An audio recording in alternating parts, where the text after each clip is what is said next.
Surat Hazira ONGC બ્રિજને લઈને સાંસદ મુકેશ દલાલે પાલિકા કમિશનરને પત્ર લખ્યો છે.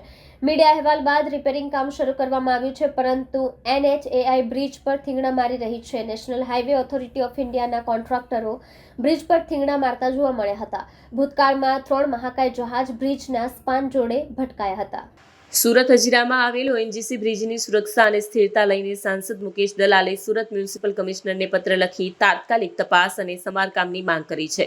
મીડિયામાં આ મુદ્દો ઉઠાયા બાદ રિપેરિંગ કામ શરૂ થયું છે, પરંતુ નેશનલ હાઈવે ઓથોરિટી ઓફ ઇન્ડિયાના કોન્ટ્રાક્ટરો દ્વારા બ્રિજ પર ઠીંગડા મારીને જલ્દબાજીમાં સમસ્યા ટાળવાનો પ્રયાસ કરવામાં આવી રહ્યો છે, જે નાગરિકો અને નિષ્ણાંતોમાં ચિંતા વધારી રહ્યું છે.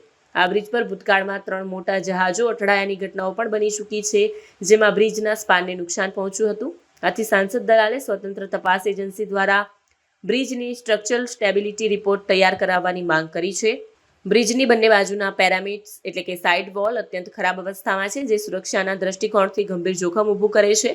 છતાં આ બ્રિજની સ્ટ્રક્ચરલ ચકાસણી ક્યારે કરવામાં આવશે તે પ્રશ્ન નાગરિકો અને સ્થાનિક નેતાઓના મનમાં ઊભો થાય છે.